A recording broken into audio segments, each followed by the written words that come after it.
Alors, un petit actu sur Tom's Guide concernant Tesla. Elon Musk évoque des batteries avec une densité énergétique 50% plus élevée à l'horizon 2023.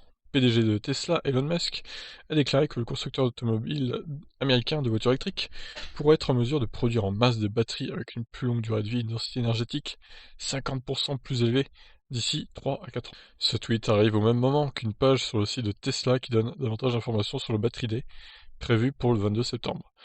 Ouais, on est le 25 août, hein, donc dans moins d'un mois, du coup, le Battery Day aura lieu. Je pense que tout le monde sur la chaîne a hâte de voir ça, hein. Bon, là c'est la petite intro qui nous résume les dernières news.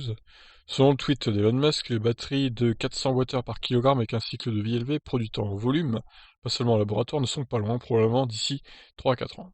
En comparaison, la densité énergétique des 2170 batteries Panasonic utilisées dans la Model 3 de Tesla est d'environ 260 watts par kilogramme.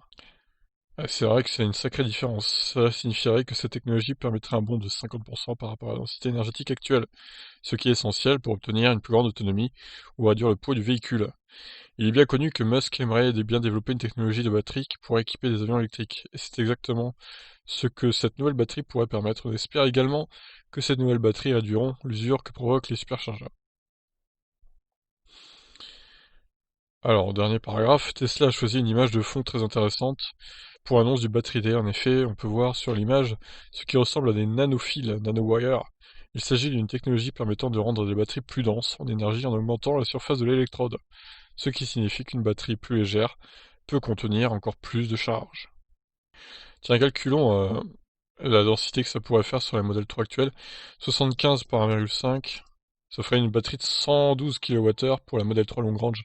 Vous vous rendez compte l'autonomie qu'elle aurait? Oh, ça serait monstrueux, quoi. Et la Model S, hein, pas besoin de faire de calcul. Le Model X aussi, ça ferait 150 kWh de batterie, ce qui est quand même colossal, quoi. Et la Standard Range Plus, qui est autour de 55 kWh de batterie, ça nous ferait 82 kWh. Ça la placerait au-dessus encore de la long range actuelle, la Standard Range Plus. Donc assez monstrueux comme autonomie. Voilà, bah écoutez, c'est très prometteur. Alors, est-ce que ça vaut le coup d'acheter une Tesla maintenant, du coup, ou est-ce qu'il faudrait pas plutôt attendre 2-3 ans que les nouvelles batteries arrivent? C'est toujours la même question, hein, de toute façon.